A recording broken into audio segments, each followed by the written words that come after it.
महानगर के जैन समाज को शायद किसी नजर लगी, क्योंकि समाज के प्रति, सभी साधु संतों के प्रति बहुत आगाध श्रद्धा रखने वाले हमारे श्री क्षेत्र कचनेर जी के मैनेजिंग ट्रस्टी आदरणीय सुरेश भाऊ कासलीवाल, इनके घर में बहुत बड़ा आघात हुआ है। हमारे चंदू भाई कासलीवाल की भाभी, हमारे अतुल की मम्मी शोभा देवी का आज प्रातः स्वर्गवास हुआ है, और बहुत बड़ा एक आघात हमारे औरंगाबाद समाज के लिए यहाँ पर बैठा है। गुरुदेव आज डगमगा से गए हैं, बावजूद आपके आशीर्वाद हमारे पीछे लगातार सदैव है।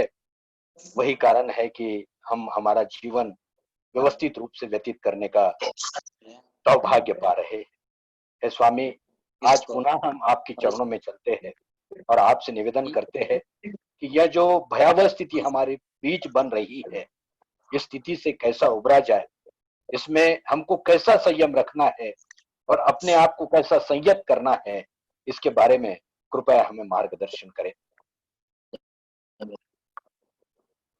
परम पूज्य गुरुदेव के श्री चरणों में हम चल रहे हैं।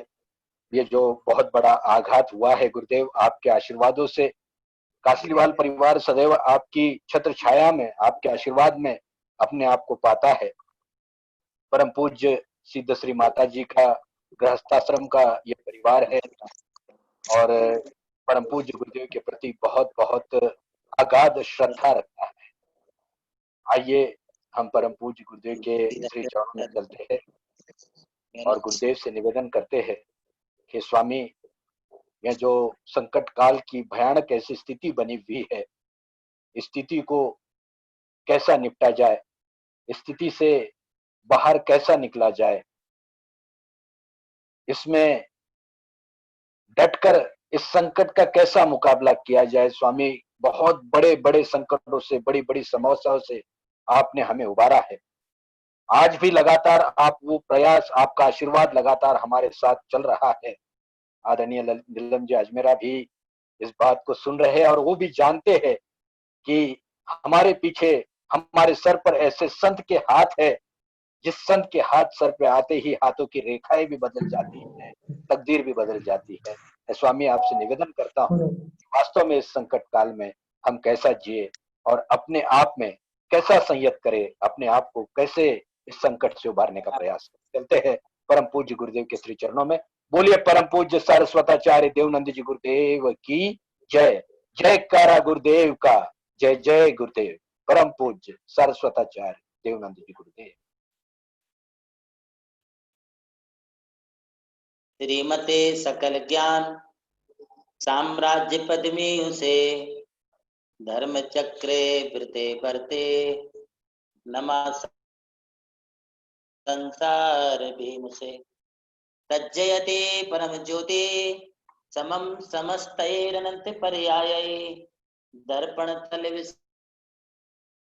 सकला प्रते फलत पदार्थ मालिका यत्र चौबीसम तित्यरे सहाय वीर पक्ष में बंदे सब्बे सगन गण हरे सिद्धे सिरसा नमम सामे चंदे निम्मलियरा ऐचे मई पया संता चायर में गंभीरा सिद्धा सिद्धे मम दिशंतो।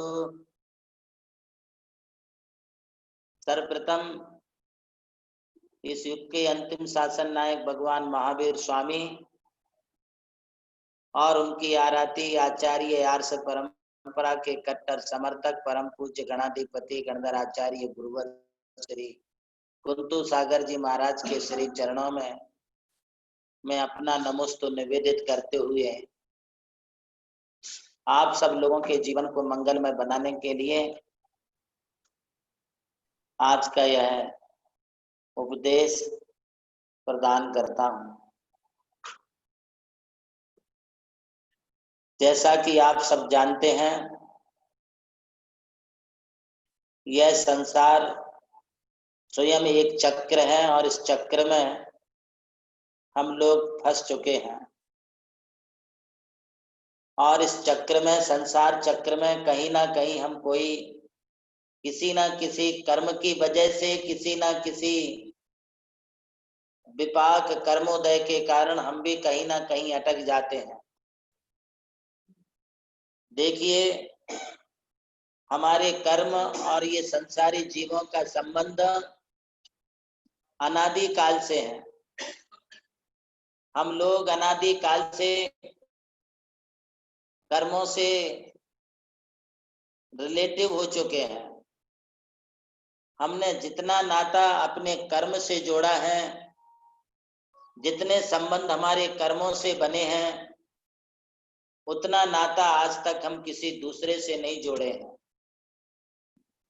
सबसे अधिक घनिष्ठ संबंध आज के इस अवसर पर अपने कर्मों के साथ हमारा हुआ है।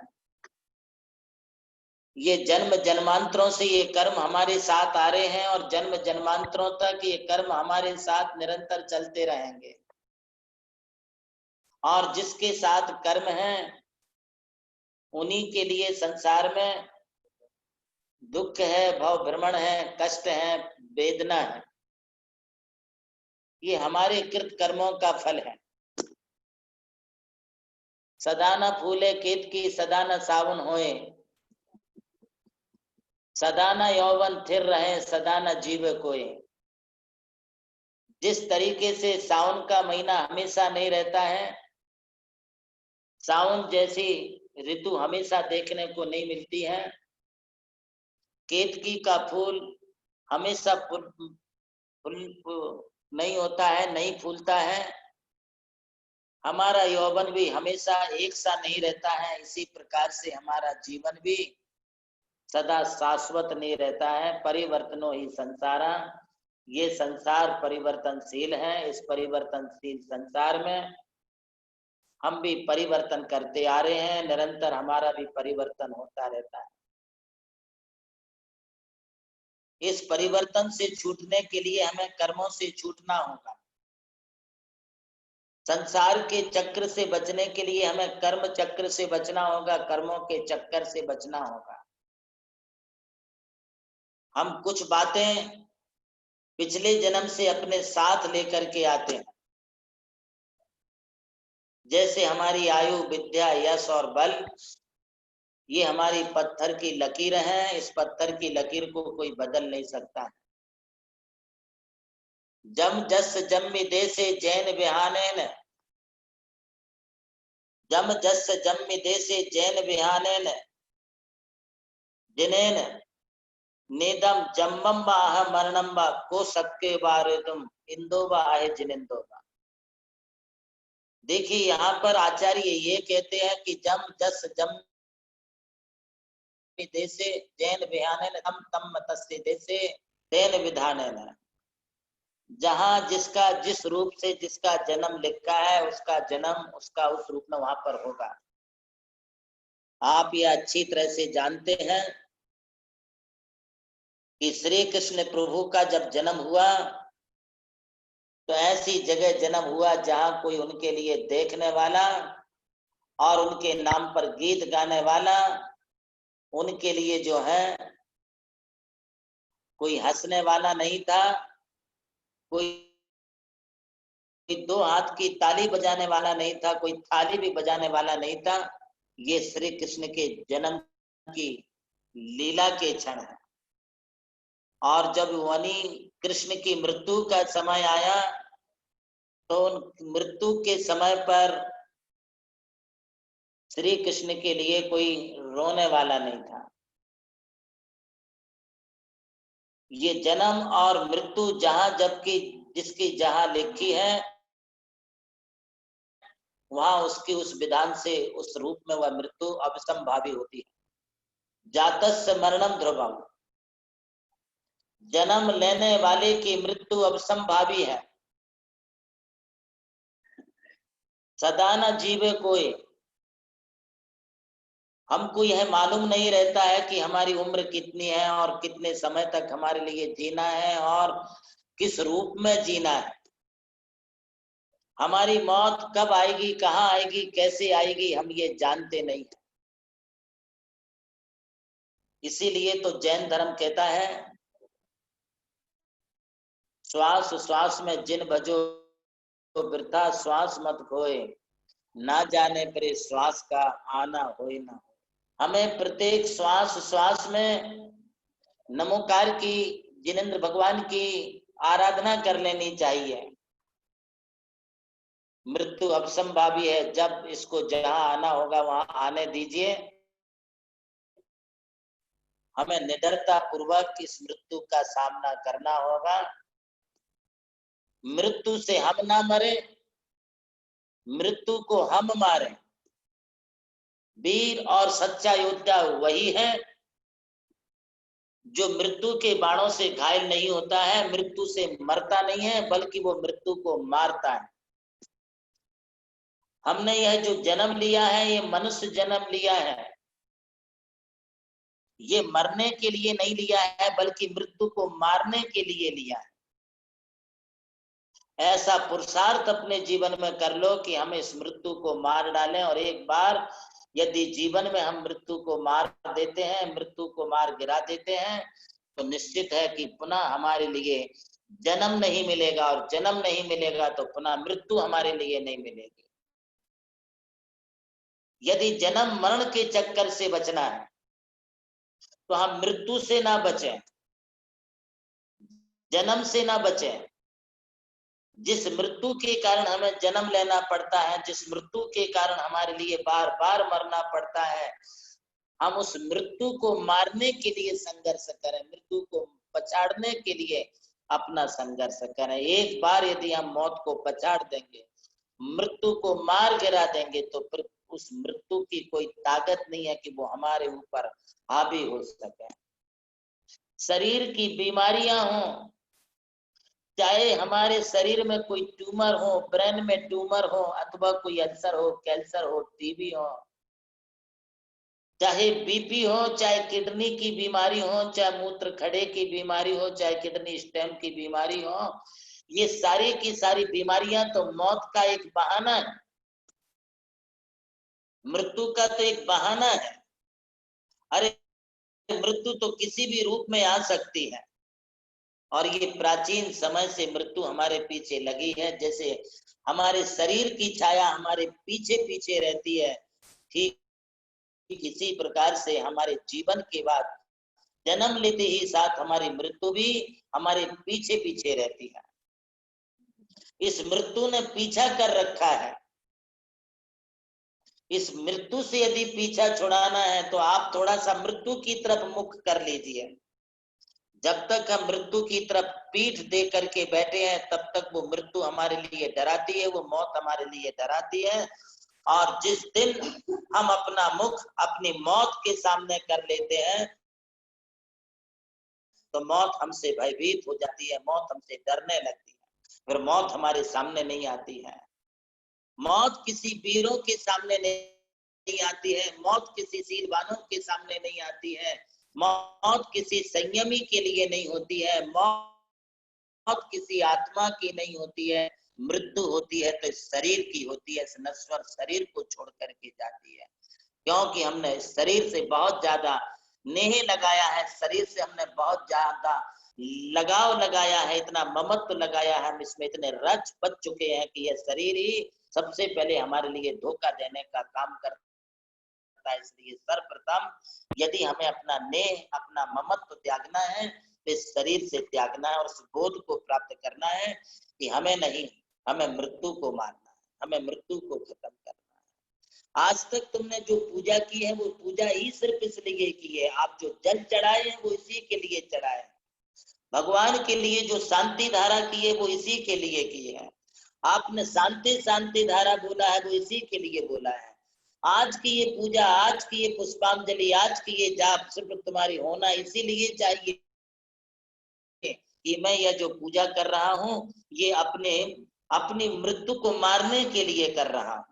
मैं ये जो जल चढ़ा रहा हूं, ये अपनी मृत्यु को मारने के लिए जल चढ़ा रहा हूं। यह प्रयोग जो जैन दर्शन में है, यह कार्य जो जैन दर्शन में है, अन्यत्र और कहीं आपके लिए ऐसा प्रयोग नहीं मिलेगा। जो मंत्र हमारे धर्म ने दिया है, जो विज्ञान, जो साइंस हमारा जैन रिलीजन देता है, उस जैन रिलीजन के सिद्धांत और साइंस को आप देखिए तो जैन रिलीजन और सिद्धांत ये कहता है कि मृत्यु से कोई घबराओ मत। मृत्यु को पछाड़ने का एक ही उपाय है और वो है जलांजलि। अपने हाथों में सुबह से कलशा ले लो। जैसे आप अपने नहाने के लिए कलश लेते हो, पानी लेते हो, वैसे भगवान के अभिषेक के लिए, भगवान की पूजा के लिए, भगवान की शांति धारा के लिए, भगवान की शांति धारा करने के लिए आप भी अपने हाथों में कलश को पकड़ लो और इस कलश को पकड़ करके धारा दे दो। इस भव में नहीं, हम अगले भव में, अगले भवांतरों में, एक ना एक भव में हम अपनी इस मृत्यु को अवश्य ही पछाड़ देंगे, क्योंकि यह जल इस बात का द्योतक है, जल इस बात का प्रतीक है कि जन्म जरा मृत्यु विनाशनाय जन्म निर्पाम्ति स्वाहा। मैं यह जो जल चढ़ा रहा हूँ, यह जो जलांजलि दे रहा हूँ, यह जल की धारा जो आप पर छोड़ रहा हूँ, यह जल का कलश जो आप पर मैं ढोल रहा हूँ, ये मैं अपने स्वार्थ के लिए नहीं बल्कि अपने परमार्थ के लिए छोड़ रहा हूँ। और मेरा ये संकल्प है कि मैं इस धारा को तब तक छोड़ता रहूंगा, मैं जल की धारा तब तक करता रहूंगा, जलाभिषेक तब तक करता रहूंगा, मैं शांति धारा तब तक करता रहूंगा जब तक कि ये मृत्यु मेरा पीछा नहीं छोड़ देगी। आपको एक भाव में, दो भाव में काम नहीं चलेगा, भाव भाव में आपके लिए जलांजलि देनी होगी, जल की धारा छोड़नी होगी। और जितनी आप श्रद्धा के साथ, समर्पणता के साथ इस धारा को छोड़ेंगे, मृत्यु की धारा तुम्हारा पीछा छोड़ देगी। एक दिन मृत्यु तुमसे डर जाएगी, भयभीत हो जाएगी और तुम अलोन सिर्फ एकाकी सौल अर्थात शुद्ध जीव रह जाओगे। जिस दिन तुम शुद्ध जीव रह जाओगे, ना तो तुम्हारे साथ तुम्हारा शरीर होगा, ना तुम्हारे साथ तुम्हारे कोई कर्म होंगे, ना तुम्हारे साथ ना कोई किसी प्रकार की जन्म और मृत्यु के चक्कर होंगे। क्योंकि जब शरीर ही नहीं होगा तो कर्म किसको होंगे, और कर्म ही नहीं होंगे तो मरण किसको होगा। जिसके पास है कर्म उसी को है मरण, जिसको है कर्म उसी को है जनन, उसी को है परन, उसी को है मरण। जिसके पास कोई कर्म नहीं होते हैं, ऐसे सिद्धात्माओं के लिए ना तो कोई जनन है, ना परन है, ना मरण है, वे सभी प्रकार के भाव भ्रमण से मुक्त हो जाते हैं। इसलिए संकल्प लो, ये इससे अच्छा और कोई दूसरा उपाय नहीं है। सबसे अच्छा उपाय है कि हाथों में लेके कलशा प्रभु जी के सिर डुलाएंगे, प्रभु जी का अभिषेक कराएंगे। ये मन में ये संकल्प हो, हमारा वैभव हमारे शरीर के लिए कोई उपयोग का नहीं है, हमारा वैभव हमारे शरीर के श्रृंगार के लिए कोई मायने नहीं रखता है, हमारा वैभव हमारे भोग के लिए, हमारा वैभव लोकाचार को दिखाने के लिए नहीं, बल्कि अपने लिए पुण्य से मिला हुआ जो वैभव है, वह पुण्य का वैभव हम प्रभु के चरणों में समर्पित करते हैं। मेरा मुझ में कुछ नहीं, मेरा मुझ में कुछ नहीं, जो कछु है सो तौर, तेरा तुझको सौंपते क्या लगता है मोर। ये समझ लें कि इस दुनिया में हम आए हैं तो हम कुछ साथ लेकर के नहीं आए, हम खाली हाथ आए हैं, और जब दुनिया से जाएंगे तो भी हम खाली हाथ ही जाएंगे। ये अपना संकल्प होना चाहिए, हमारे लिए आत्मबोध होना चाहिए। हम खाली हैं, कुछ हमारे साथ नहीं है, सिर्फ कर्म है, कर्मों का समूह है, कर्मों की बहुत बड़ी गठरी है, कर्मों का बहुत बड़ा पिटारा हमारे साथ में है। इन कर्मों के पिटारे को यहीं छोड़ के चले जाए, इसे भी साथ लेकर के ना जाए। कर्म लेके हम मनुष्य गति में आ तो सकते हैं, किंतु कर्मों को साथ लेकर के ना जाए, कर्मों को यहीं छोड़ दें। लगेज है, कर्म का भार जितना हल्का कर लोगे उतना अच्छा लगेगा। इसलिए अपनी मृत्यु से पिंड छुड़ाने के लिए, मृत्यु से पीछा छुड़ाने के लिए सबसे अच्छा उपाय बता रहा हूं मैं। और वह उपाय है कि नित्य प्रति अपना स्नान करने के पश्चात जिनेंद्र भगवान का स्नान कराओ, जिनेंद्र भगवान का अभिषेक कराओ, जिनेंद्र भगवान के लिए कलश अपने हाथ में ले लो और ये संकल्प करो कि भगवान, मैं जानता हूं, मैं समझता हूं कि ये मृत्यु मेरी अवसंभावी है। प्रभु, इस जन्म में हमारी जो मृत्यु अवसंभावी है, इस जन्म में मुझे मरना अवश्य है, किंतु मैं अब ऐसे नहीं मरना चाहता हूं। मैं आपकी शरण में आकर के मरना चाहता हूं। आपकी शरण में आकर के मैं मृत्यु का बोध लेना चाहता हूं। और आज ये जलांजलि दे करके संकल्प लेता हूं कि मेरे जन्म जन्म में ये दुख देने वाली जो मृत्यु है, उस मृत्यु को आप इस जन्म में मेरी खत्म कर दो, विनाश ना, इसे बिल्कुल खत्म कर डालो। इसके लिए है अपनी ये हमारी महाशांति धारा, इसके लिए है अपनी प्रतिदिन की पूजा का जलाभिषेक। सभी अभिषेक हमारे लिए मृत्यु से छुड़ाने वाले हैं। सिर्फ मैं आपको ये बता रहा हूं कि हमारे जीवन में पानी का, जल का कितना बड़ा महत्व होता है, और उस महत्व को समझते हुए हमें इस जन्म मरण के चक्कर से बचने के लिए, कर्मों के समूह से बचने के लिए, कर्मों के ऊपर एक धारा छोड़ दो, कर्मों को जलांजलि दे दो। जो इस जलांजलि को दे देता है उसे पुनः कभी किसी प्रकार से इस भाव में जन्म नहीं लेना पड़ता है, वो पुनः इस शरीर को धारण नहीं करता है, पुनः इस संसार में कभी भ्रमण नहीं करता है। सारे भ्रमण के कारण तो ये कर्म ही है, और कर्मों के चक्कर सिर्फ हमारे लिए इसी जन्म में हम मिटा सकते हैं। इसलिए मैंने कहा कि कर्म लेकर नहीं, कर्म छोड़ करके जाओ, कर्मों को तबाह कर दो। एक बार जिसने अपने कर्मों को तबाह कर दिया, कर्मों को छोड़ दिया, समझ लो कि वो हमेशा के लिए अपने कर्मों के बंधन से मुक्त हो गया। ये किसी के भी पीछा लग जाती है, किसी के भी पीछे रहती है। ऐसा नहीं है कि सिर्फ हमारे तुम्हारे मनुष्य जन्म में है इसलिए, नहीं। 4 गति 84 लाख योनि में किसी भी योनि का जीव हो, हर जीव अपनी आयुष्य लेकर के पैदा होता है। कोई जीव आधा घंटे, 1 घंटे, पौन घंटे अंतर मुहूर्त की आयु लेकर के पैदा होता है, तो कोई जीव ऐसे हैं जो 3 दिन रात की आयुष्य को प्राप्त होते हैं। कोई जीव ऐसे हैं जो 49 दिन की आयु को प्राप्त होते हैं।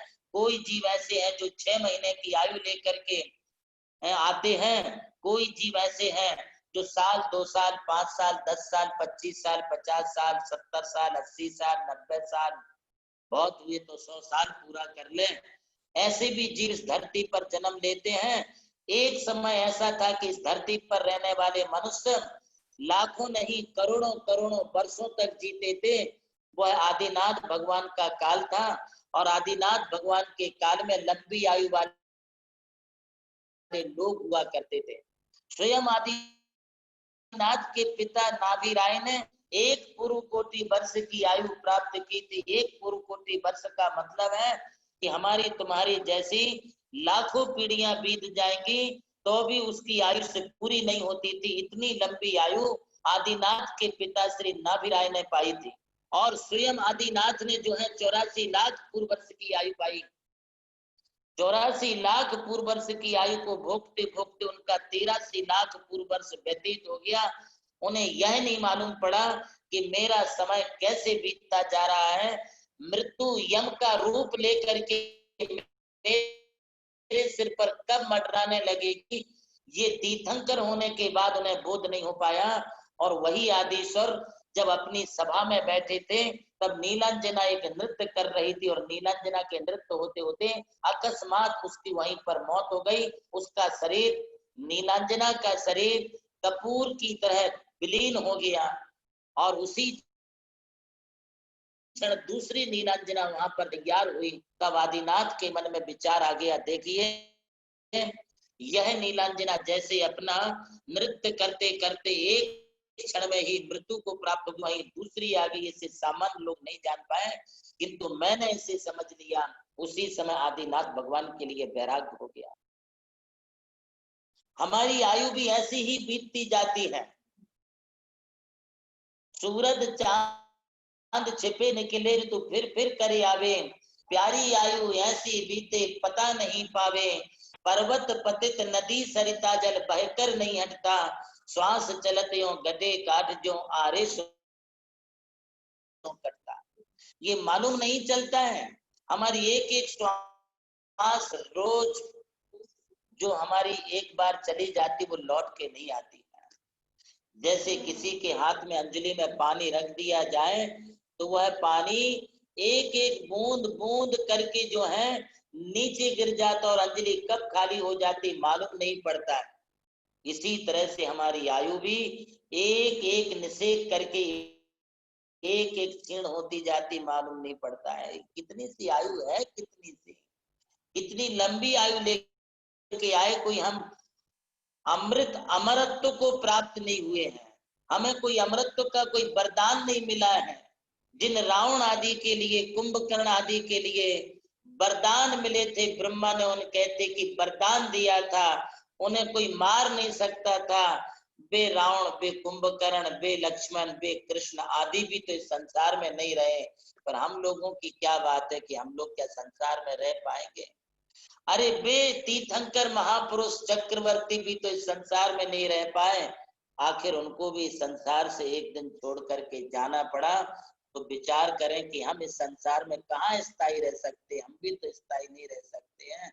हमारे लिए भी तो एक ना एक दिन मरना है, मृत्यु को प्राप्त होना है। जिनकी लंबी लंबी आयु हुई थी उनको ऐसा हो गया, किंतु जिन्हें इस आयु का अंत करना है वे किसी भी प्रकार से, किसी भी निमित्त से वैराग्य को प्राप्त होकर के, संसार से विरक्त होकर के मृत्यु पर विजय प्राप्त कर सकते हैं। महानुभावों, मधुकेटभ नाम का राजा था। शत्रुघ्न ने उस पर चढ़ाई कर दी, राम के भाई शत्रुघ्न ने। और मधुकेटभ ने देखा कि अब मेरी आयुष्य बहुत थोड़ी बची है, मात्र 3 दिन की आयु बची है।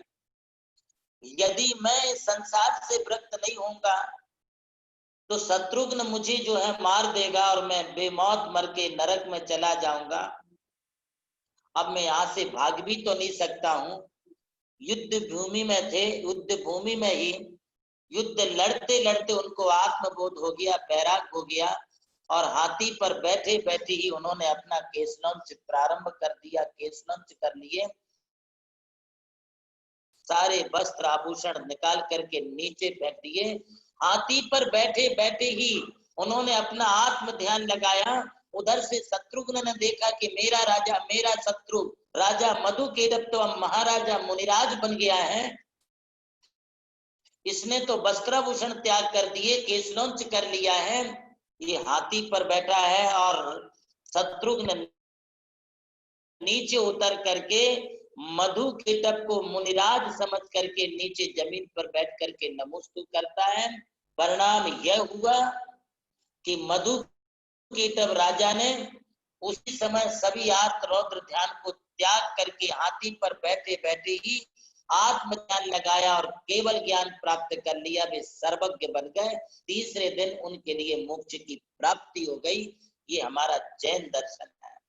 मृत्यु को हमारे लिए मारना है तो मृत्यु को मारने के लिए हमें मृत्यु की करना होगा। अब मृत्यु के प्रहार से ना घबराए। जिन्होंने मृत्यु पर विजय प्राप्त कर ली वे अमृत्यु अर्थात अमृत तत्व को प्राप्त हो गए, वे अमर हो गए। अब वे किसी के द्वारा कभी मारे नहीं जा सकते। इसलिए हम अरिहंत के लिए, सिद्ध के लिए कृतांत कृत कहते हैं, क्योंकि उन्होंने अपने कृतांत अर्थात जो हमारा अंत करने वाला था उसका भी उन्होंने अंत कर दिया है। और उसको जिन्होंने अंत कर दिया वही वास्तव में अपनी मृत्यु पर विजय प्राप्त करते हैं। हमें इस मृत्यु को जीतना है। इसे जीतने के लिए व्रतम शीलम तपोदानम संयम अर्हत पूजनम, हम इन 6 बातों के लिए अपना ले जीवन में। व्रतम शीलम तपोदानम, इस शरीर को हमने प्राप्त किया है तो शरीरस्य देहस्य सारं किल व्रत धारणम चा, इस शरीर की सार्थकता सिर्फ अपने शरीर के द्वारा कोई व्रत पालते हैं, संयम पालते हैं, कोई नियम पालते हैं, कोई तप करते हैं, कोई उपवास करते हैं, समझ लीजिए कि हम जीवन में अमर हो जाएंगे। उसे मरा नहीं समझना चाहिए। जिसने अपने जीवन में व्रत, शील, तप, दान, संयम और अरहंतों की पूजा की है, वो मरते नहीं है, वे अमर हो जाते हैं। कुछ लोग ऐसे ही हैं संसार में और ऐसा कुछ करके चले जाते हैं, लोग उनके नाम से इसीलिए रोते हैं कि देखे कितना अच्छा जीव था, कितने अच्छे लोग थे, उनके साथ ऐसा क्यों हो गया। अरे होना तो सबके साथ है, किंतु आपने तो इस बात का विचार करना चाहिए कि आज जो मृत्यु को प्राप्त हुए हैं वे कितने सदाचारी, धार्मिक और अच्छी भावनाओं से ओतप्रोत थे। हमारे समक्ष आज एक औरंगाबाद की एक ऐसी घटना हुई है जिसे आज हर कोई जो है यह कह रहा कि ऐसे कैसे हो गया, कल तक अच्छे थे आज कैसे हो गया। हमारे परम भक्त श्री सुरेश जी कासलीवाल, अध्यक्ष श्री क्षेत्र कचनेर, इनकी धर्म पत्नी श्री शोभाबाई कासलीवाल, हमारे अतुल और शीतल कासलीवाल की मातोश्री मम्मी, आज उनका सुबह 4:40 पर देहावसान हो गया।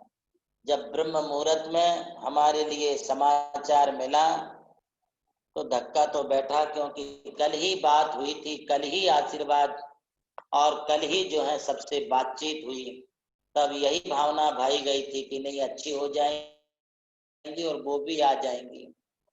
किंतु कहते हैं ना कि जो हमें अच्छा लगता है वो ऊपर वाले को भी अच्छा लगता है, जो हमको अच्छा लगता है वो सबको अच्छा लगता है।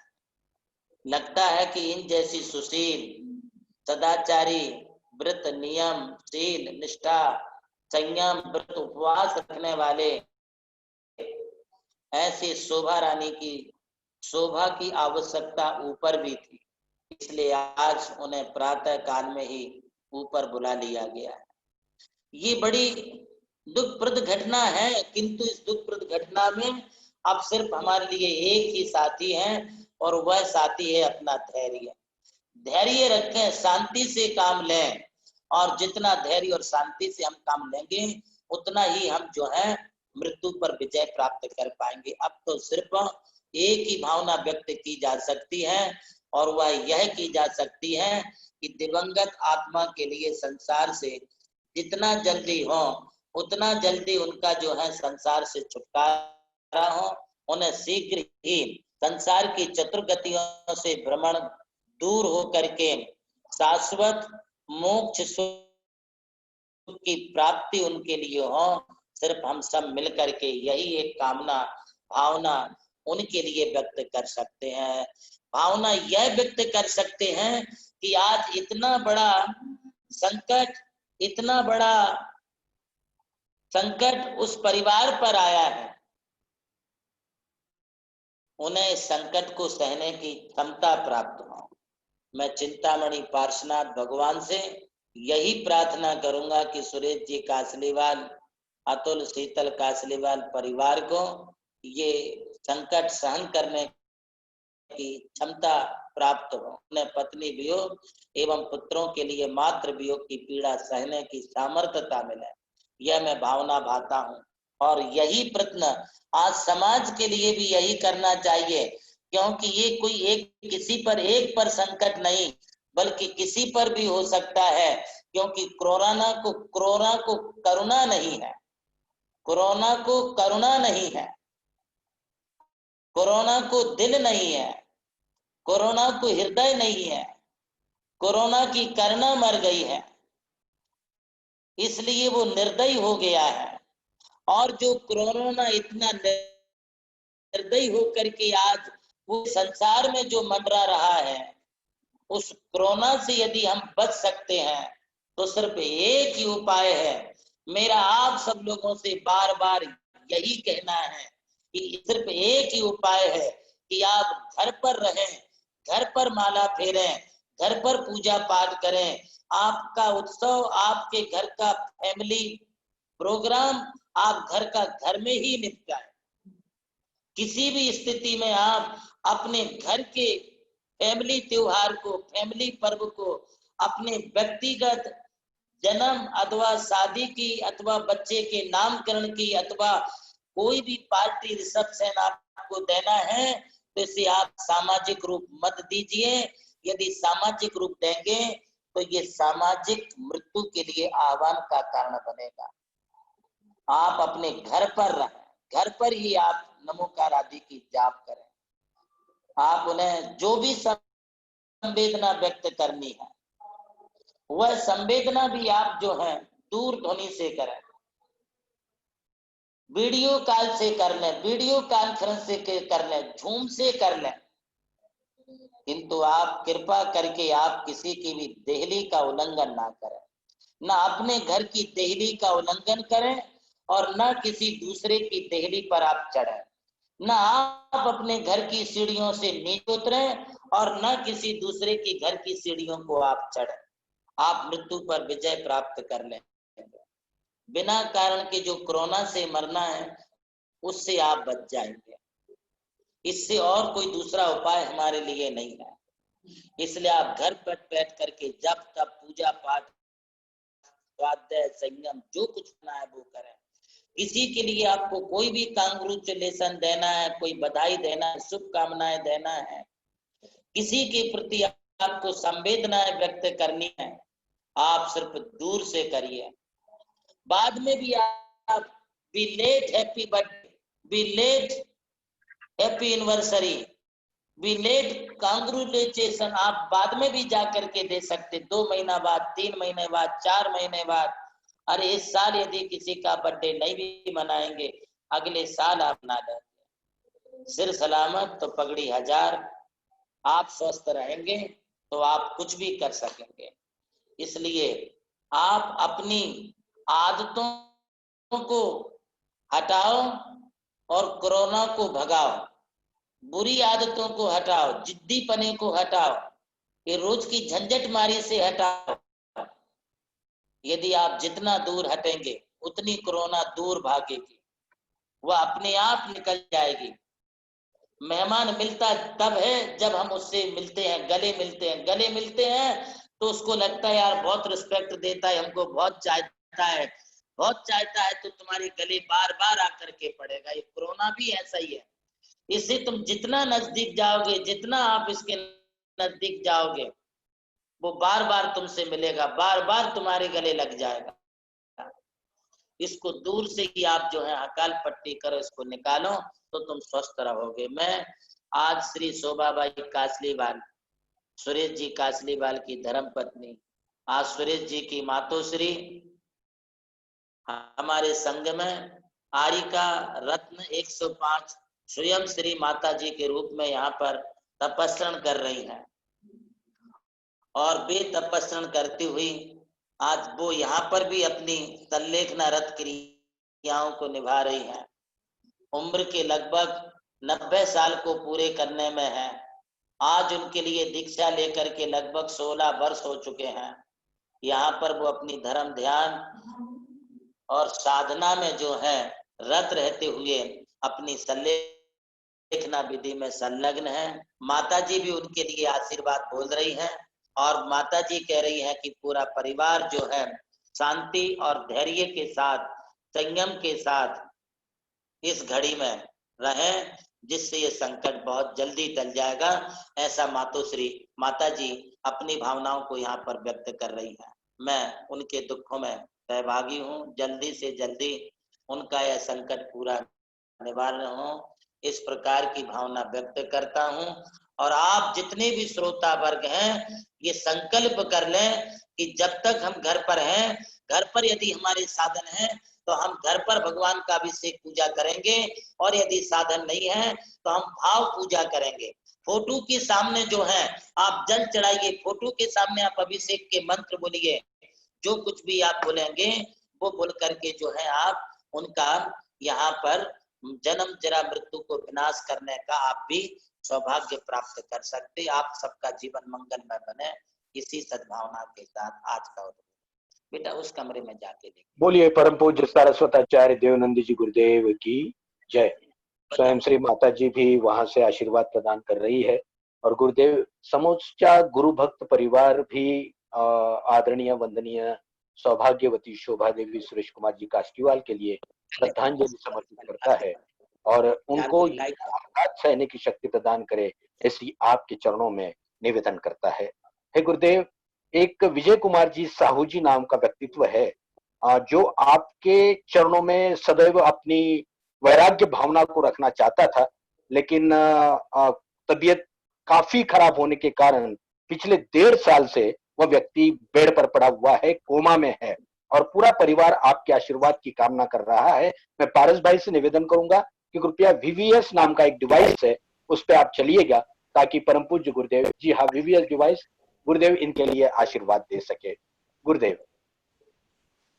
बहुत बहुत आशीर्वाद विजय साहू जी। आप बहुत धार्मिक और प्रतिमाधारी थे, वृत्ति थे। आपकी स्थिति अभी ऐसी बनी है, आपको स्वास्थ्य लाभ हो और अंते समाहि मरणम, अंत में आपकी समाधि मरण की भावना पूरी हो, ऐसा मैं आपके लिए आशीर्वाद प्रदान करता हूं। बहुत बहुत आशीर्वाद विजय साहू जी। देखिए समय कैसा होता है, एक तरफ हम एक श्रद्धा समर्पित कर रहे हैं, श्रद्धांजलि समर्पित कर रहे हैं और आज पुनः हमारे सबके बहुत चहेते और परम पूज्य गुरुदेव के प्रति समर्पित व्यक्तित्व आदरणीय महावीर जी ठोले, इनका जन्मदिन भी है और महावीर जी ठोले सदैव गुरु भक्ति में लीन रहे हैं, सामाजिक कार्य में लीन रहे हैं। श्री क्षेत्र कचनेर जी के प्रति उनकी श्रद्धा अपने आप में अलग रही है और सामाजिक काम उनका निश्चित रूप से बहुत ऊंचा है। गुरुदेव से निवेदन है, चरणों में निवेदन है कि उन्हें आशीर्वाद प्रदान करें। महावीर जी ठोले साहब।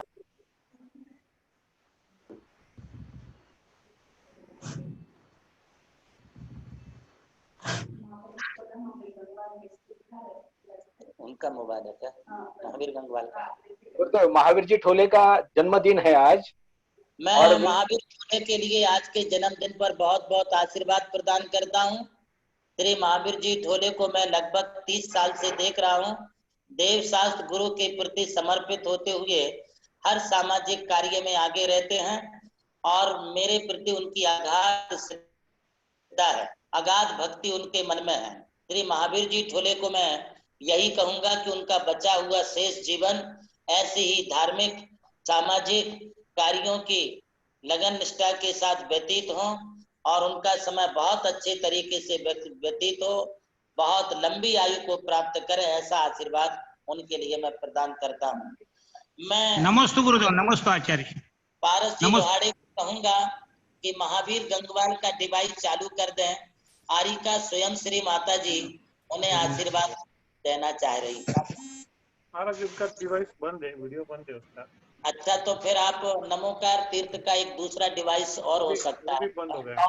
साउंड नाम का नमोकार तीर्थ नाम से था, वो बंद हो गया, वो उसका नेटवर्क गया होगा शायद। एक साउंड बोल के डिवाइस है, साउंड नहीं बंद आ रहा है। एक सूचना मैं तब तक दे दूं गुरुदेव, आने वाला रविवार निश्चित रूप से हमारे जीवन में पुनः एक ऐतिहासिक क्षण लेकर आने वाला है, क्योंकि रविवार के दिन सावरिया पारसनाथ के दर्शन के लिए हमें चलना है। मोक्ष सप्तमी का दिवस है और मोक्ष सप्तमी के दिवस में जैसा गुरुदेव कहते हैं, आचार्य श्री कह रहे हैं कि घर में बैठिएगा, प्रभु के दर्शन घर से कीजिएगा। आज परम पूज्य सारस्वताचार्य देवानंद जी गुरुदेव के आशीर्वाद से जैनम झूम चैनल के माध्यम से हम निर्वाण लाडू चढ़ाने के लिए नमोकार तीर्थ पहुंच सकते हैं। जी हाँ, रविवार को प्रातः 6:30 बजे इन कार्यक्रमों का प्रारंभ होगा। 7:30 बजे तक ये कार्यक्रम चलेंगे। उसमें सावरिया पारसनाथ के दर्शन होंगे और दर्शन कराएंगे आज वर्तमान कालीन पारसनाथ परम पूज्य सारस्वताचार्य देवानंद जी को। कार्यक्रम में क्या क्या रूपरेखाएं होगी इसके बारे में मैं कल की सभा में आपको विस्तृत रूप से जानकारी प्रदान करूंगा। आइए, माता जी शायद आशीर्वाद देने वाले हैं। माता जी तक डिवाइस जाने तक हम पारस भाई लोहाड़े के पास चलते हैं, उनसे निवेदन करते हैं कि चलते हैं गुरुदेव के श्री चरणों में और प्रारंभ करते हैं आज के चर्चा समाधान। पारस भाई। जय जिनेन्द्र। आइए चलते हैं चर्चा समाधान की ओर। जो भी आचार्य श्री से अपनी जिज्ञासा का समाधान चाहता है वो अपने मोबाइल के राइट हैंड कॉर्नर में मोर नाम का बटन है, उस बटन में रेज हैंड करके एक बटन है, उसे क्लिक करे। जो अपना हैंड रेज करेगा उसे सवाल पूछने का मौका दिया जाएगा। हम चलते हैं। सबसे पहले उससे पहले पारस भाई थोड़ा सा समय बीच में ले रहा हूं मैं। अगर सुमित खेड़कर डिवाइस पर है तो हमको चैट बॉक्स में जाकर यस बोलिएगा और आरती की आप तैयारी कीजिएगा। नहीं है सुमित जी नहीं। जी जी चलो। देखा था उनको। नहीं दिख रहे। हम चलते हैं सवाल जवाब की ओर। पहला सवाल अशोक जैन दिल्ली। अशोक जी फोन अनम्यूट कर। अशोक जी वहां से फोन अनम्यूट करें, बोलिए। आपकी आवाज नहीं आ रही। नहीं आपकी आवाज नहीं आ रही। अब आपकी आवाज सेट करें, तब तक हम चलते हैं सुरभि जैन सागर। नमोस्तु महाराज जी, नमोस्तु महाराज जी, नमोस्तु महाराज जी, नमोस्तु महाराज, नमोस्तु। 4 लाइनें आपकी। सुरभि की 4 लाइनें। हाँ। गुरुवर के चरणों में त्रिवार नमोस्तु नमोस्तु नमोस्तु। गुरुवर आज मुझे कोई शंका नहीं है, गुरुवर के आशीर्वाद से कल हमारा बहुत बड़ा संकट दूर हुआ। कल में हमारे 2 साल के बेटे को बहुत ज्यादा फीवर हो गया था। गुरुवर का आशीर्वाद मिलते ही उसको फीवर निरंतर कम होता गया और गुरुवर का आशीर्वाद हमेशा ऐसा ही बना रहे। नमोस्तु गुरुदेव, नमोस्तु गुरुदेव, नमोस्तु। इस नाम से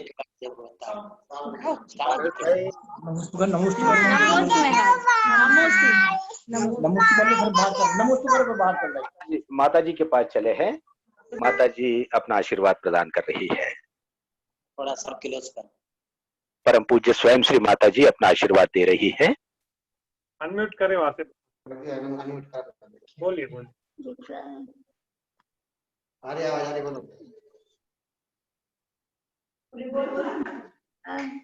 आपको आशीर्वाद सुखी होगा।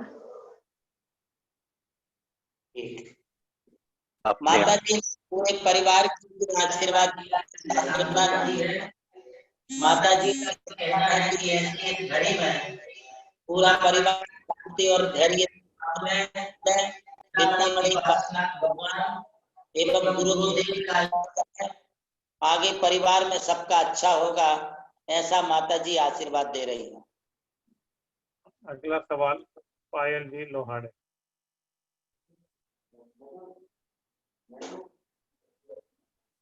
नमस्ते महाराज जी, नमस्ते नमस्ते। जी बोलिए। महाराज जी, आर्यिका को क्यों स्त्रियों को 11 अंग का ज्ञान होता है? हाँ हो सकता है। आर्यिकाओं के लिए 11 अंगों तक का ज्ञान हो सकता है, किंतु 12वां जो द्वादशाद अंग बांग है वो द्वादशांग में दृष्टिवाद अंग का ज्ञान नहीं होता है। ये 14 पूर्वों का ज्ञान तो सिर्फ भावलिंगी मुनियों को होता है। जो जय कुमार राजा की पत्नी सुलोचना थी, जब सुलोचना ने दीक्षा ली तब उनके लिए 11 अंगों का ज्ञान था, ऐसा आदि पुराण में उल्लेख है। एवं अनंगसरा जो चक्रवर्ती की पुत्री थी उसने भी आर्य का दीक्षा ली, उसे भी 11 अंगों का ज्ञान था। तो चतुर्थकालीन नारिकाओं के लिए 11 अंगों तक का ज्ञान हो सकता है, ऐसा शास्त्रों का विधान है। अगले सवाल की ओर। रमेश जी काला दान दे। नमोस्तु महाराज जी, नमोस्तु। नमस्ते महाराज जी, नमस्ते गुरुकुल सप्तमी कब मनाना है महाराज जी? सप्तमी कब की है?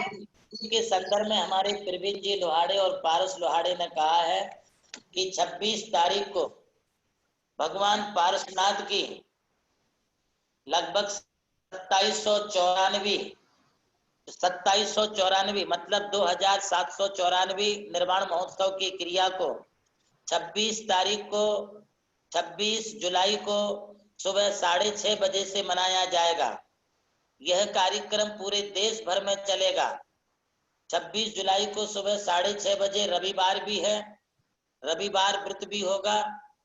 एवं 26 जुलाई को भगवान पार्श्वनाथ का अभिषेक सुबह 6:30 बजे नमोकार तीर्थ पर होगा। महाअभिषेक के पश्चात महाशांति धारा होगी एवं पार्श्वनाथ भगवान की पूजा होगी। पंच कल्याणक के अर्घ देंगे और निर्वाण कांड पूर्वक भगवान पार्श्वनाथ को सम्मित शिखर की स्वर्ण भद्रकूट पर यहीं से अपने अपने घरों से आप अपने अपने घरों में सम्मित शिखर जी की फोटो लगा लें या छोटे रूप में आप एक झांकी जो है आप घर पर बनाएं या नमोकार तीर्थ पर भी बनाएंगे और उसी को सम्मित शिखर की प्रतिकृति मान करके वहां पर हम सब लोग निर्वाण लाडू चढ़ाएंगे। तो 26 तारीख को कंफर्म है कि 26 तारीख को निर्वाण लाडू एवं 27 तारीख को अष्टमी होगी। 27 तारीख की अष्टमी करना है और 26 तारीख की षष्ठी और सप्तमी दोनों एक हो गई है।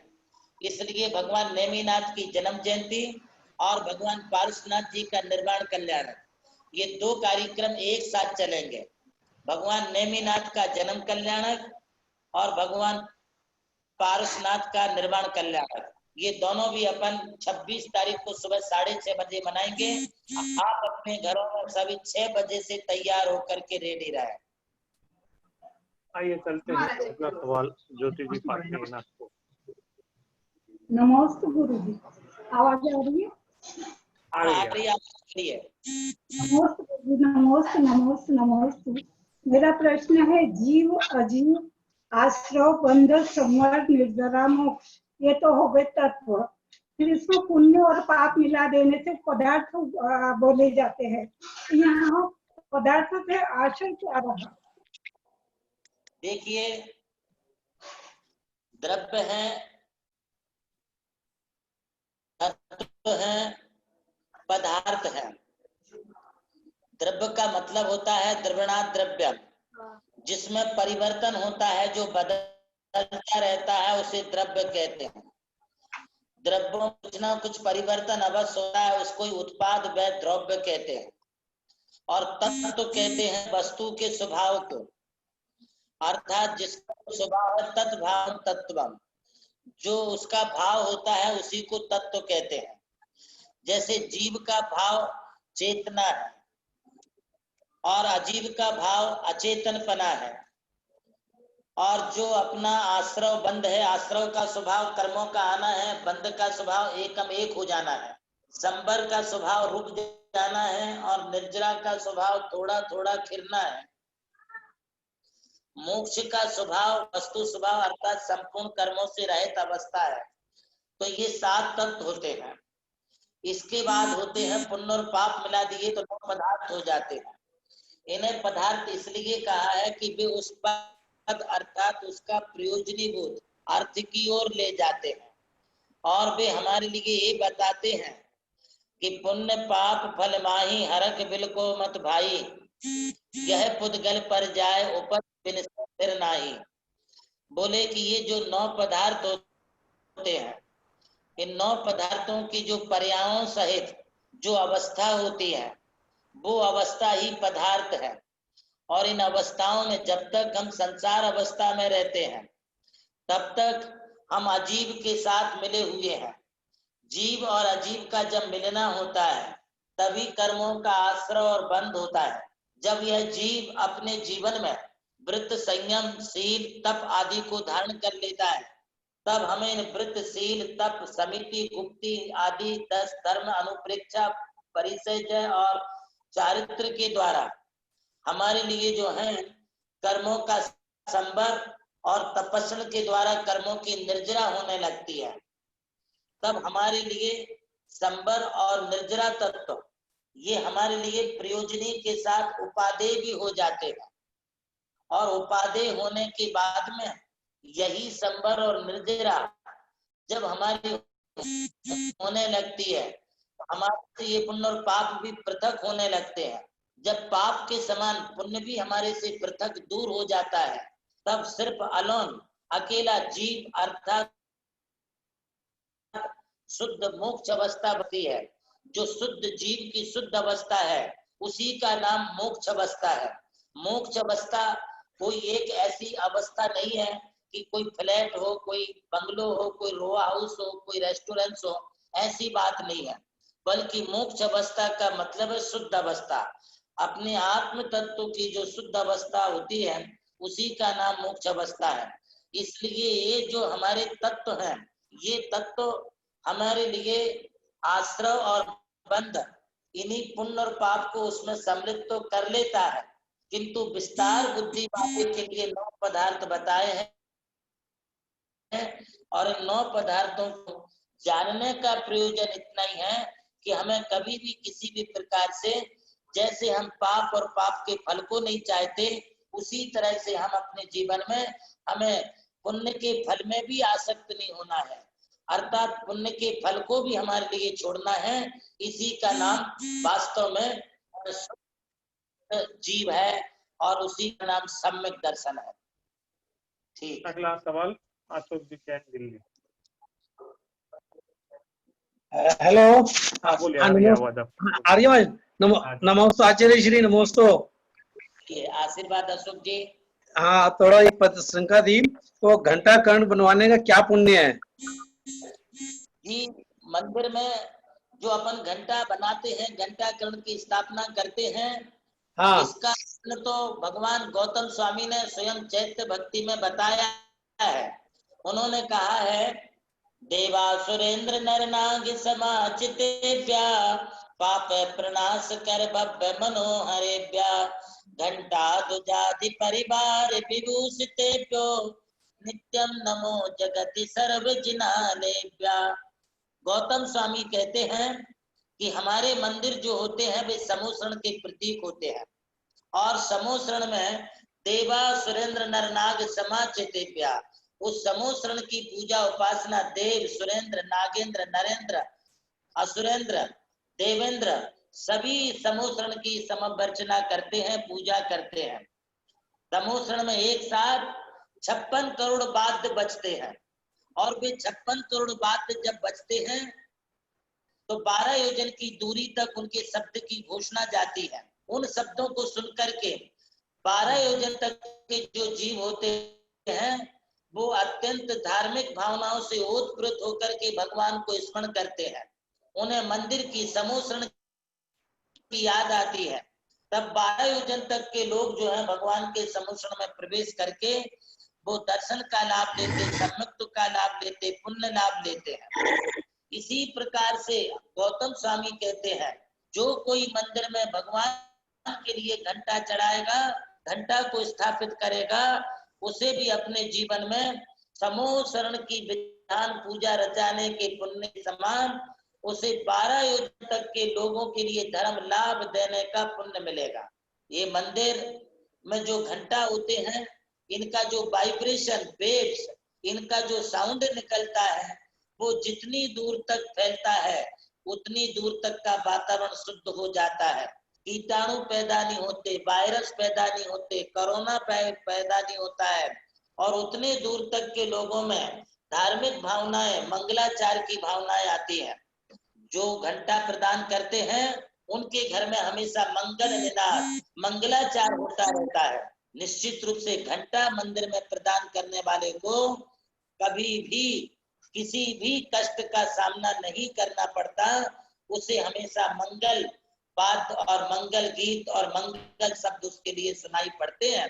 इसलिए घंटा है, ध्वजा है, चामर है, छत्र है, आमंडल है, झारी है, अष्ट मंगल है, अष्ट प्रातिहारी है, मंगल मंदिर में पूजा पाठ के लिए चौकी है, चौरंग है, पूजा के बर्तन है, अभिषेक के बर्तन है, ये सभी हमारे लिए महान पुण्य और यश देने वाले होते हैं।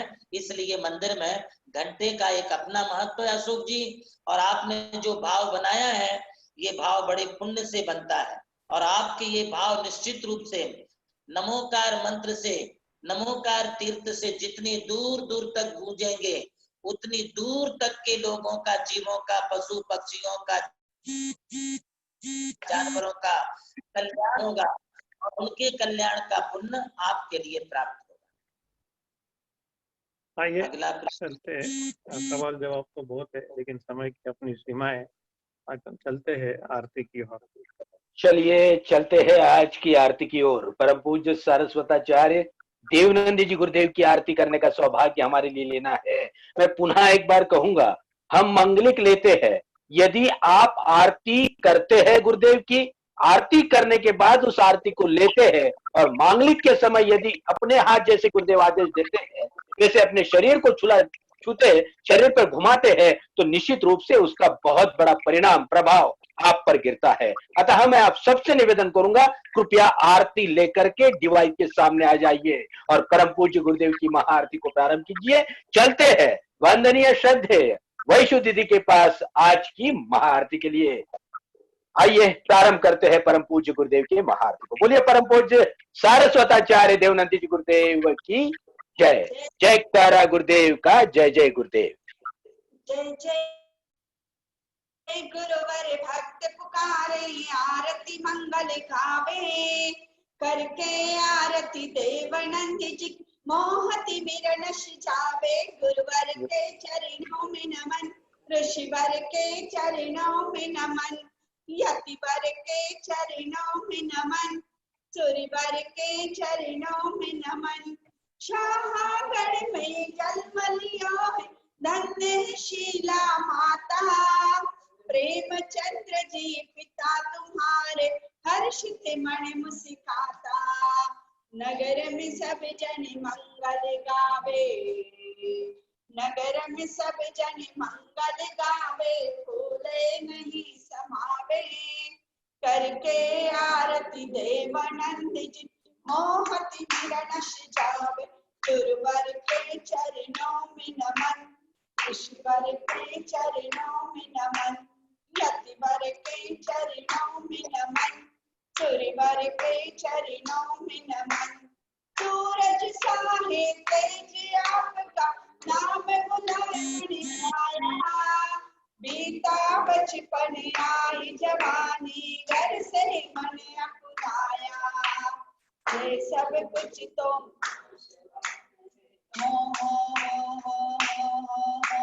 यही सब कुछ तो आसमान में भाव विराग जगावे। करके आरती देवानंद की, मोहति मिरण जावे।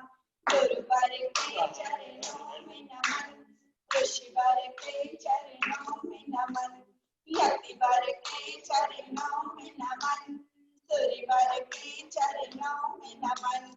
कुंठो सागर गुरुवर ने तुम दीक्षा ले उतारा। देख के तन की कोमलता को देवानंद के पुकारा। चारित्र रथ पर चढ़ गए गुरुवर मोह, चारित्र रथ पर चढ़ गए गुरुवर मुक्ति बाट निहारे। करके आरती देवानंद जी, मोहति मिरण जावे। गुरुवर के चरणों में नमन, ऋषिवर के चरणों में नमन, यतिवर के चरणों में नमन, सूर्यवर के चरणों में नमन। धन्य है जीवन धन्य है तन मन, मिलकर जो गुण गावे। स्वर्ग संपदा सब सुख पाकर, मनुष्य जन्म पावे। दिव्य ज्ञान तुम साम पाकर हो, दिव्य ज्ञान तुम साम पाकर लोक शिखर पा जावे। करके आरती देवानंद जी की, मोहति मिरण जावे। गुरुवर के चरणों, ऋषिवर के चरणों में नमन, यतिवर के चरणों में नमन, सूर्यवर के चरणों में नमन। यह ज्ञान योगी श्रवणं प्रधानम, त्रिज्ञान योगी जगत्वलीनम। आनंद रूपम सुखभाजनम च, तम देवानंदं प्रणमामि नित्यं। वासुदेव नंदिं प्रणमामि नित्यं। जय बोलो परम पूज्य आचार्य गुरुवर प्रज्ञा शमन श्री देवनंदी जी महाराज की जय। बोलिए आचार्य संघ की जय। सरस्वती की वाणी का चमत्कार गुरुदेव के प्रवचन में है। सबका मंगल ही मंगल हो, यह मूल उद्देश्य उनका है। मांगलिक देकर अपने हर एक के कष्ट को दूर भगा रहे हैं। गुरुदेव आपके आशीर्वाद ने जन जन के दुख को मिटाया है। शब्द है अनिरुद्ध जिंतुरकर की और भावना है हम सबकी। चलते हैं परम पूज्य गुरुदेव के चरणों में और निवेदन करते हैं, हे स्वामी, मैं पुनः पुनः बार बार आपके चरणों में निवेदन याचना कर रहा हूं, कर रहा हूं कि बहुत संकट का समय है। आप लगातार हमें संबल दे रहे हो, बावजूद बहुत डर लग रहा है। आपका रोज का मांगलिक हमारे लिए निश्चित रूप से इस संकट के समय में बिल्कुल डट कर उसका सामना करने का जज्बा पैदा करता है। अतः गुरुदेव हमें पुनः आज मांगलिक प्रदान करे और हमें एक जज्बा, एक संबल पैदा करे। परम पूज्य सरस्वताचार्य देवनंद जी गुरुदेव। ओम नमः, ओम नमः, ओम नमः। श्रीजिनं भक्तितो नत्वा त्रिलोकालाधिकारकम् जैन रक्षामहं भक्षे देहिनां देहरक्षकम् देहिनां करुणा रक्षकम्। ओम ह्रीं आदिस्वरः पातु शिरसि सर्वदा मम। ओम ह्रीं श्री अजितो देवो भालं रक्षतु सर्वदा। नेत्रयो रक्षकेत् भूयात् ओम आं क्रूं संभवो जिनो रक्षेद घ्राणेन्द्रियो। ओम ह्रीं श्रीं क्लीं बलूं अभिनंदना।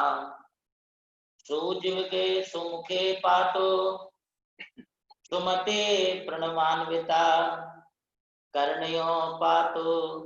ओम ह्रीं श्री रक्तः पद्मप्रभा प्रभु सुपार्श्वा सप्तमा पातो ग्रीवां ह्रीं श्रिया श्रिता पातु चंद्र प्रभु श्री ह्रीं क्रीं क्रों पूर्वस्कंदयोर्मम। सुविदे शीतलो नाथो रक्षको कर पंकजौ। ओम छाम छीं छूम हितौ कामं चिदानंदमया शुभौ। श्रेयांसो वासु पूज्यस्य हृदये सदयं सदा भूयाद् रक्षा करो वारं वारं श्री प्रणवान्विता। अभी पेट पर हाथ लगाएंगे सभी। विमलो अनंत नाथश्चे माया बीज समन्वितौ उदरे सुंदरे सस्वत रक्षाया कारकौ मता। नाभि पर हाथ लगाएंगे। श्री धर्म शांति नाथौ च नाभि पंकुरुहे सता। ओम ह्रीं श्रीं क्लीं हंसयुक्ता पुनः पातां पुनः पुनः। अपनी कमर पर हाथ लगाएंगे। श्री कुंतुवरय नाथौ तो सुगुरु सुकटी तटे भवेतामव को भूरी। ओम ह्रीं श्रीं क्लीं सहितो जिनौ। अपनी दोनों जांघों पर हाथ लगाएंगे, माड़ी पर। मैं पाताम जारु जंगायाम श्री मल्ली मुनि सुब्रतौ। ओम ह्रां ह्रीं ह्रूं तत्वरा ब्लूम क्लीं श्री युक्तौ। कृपा करो घुटनों पर, रोहिणियों पर, ज्वाइंट पर अपने हाथ लगा के स्पर्श करेंगे। श्री पार्शेष यत्न तो रक्षको जानो श्री नमी नेमि नाथकौ। राज राजमति मुक्तो प्रणवाक्षर पूर्वकौ। पांव की तरफ हाथ लगाएंगे। श्री पार्शेष महावीरो पातां मां समान दो। ओम ह्रीं श्रीं च तथा भूम क्लीं राम राम प्रवितो जिनो। पूरे शरीर पर हाथ करा देंगे।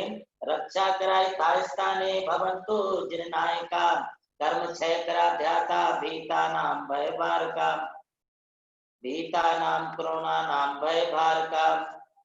जैन रक्षाम लिखम मित्वम मस्तके यस्तु धार्येत् रविवद्दीपिते लोके श्रीमान विष्णुप्रियो भवेत्। पुनः पूरे शरीर पर हाथ लगा के झाड़ देंगे। तस्सो रोग भेदाला साकिनी भूत राक्षसा कोरानी महावायरसा एता दोषा प्रणतन्ते रक्षका से भवन्तमि। जैन रक्षा मिमां भक्त्या प्रातरुत्या या पटे तत्संतुष्टते माता नरते कामान् संपदस्य पदे पदे। श्रावणे शुक्लाष्टम्यां प्रारभ्य स्तोत्रमुत्तमम् अभिषेकं जनेन्द्राणां कुर्यात् दिव्यशास्त्रिकम्। ब्रह्मचर्य विधातृक्तम् एवं तथैव च शुचिता शुद्ध वस्त्रेण बालंकरेण शोभनम्।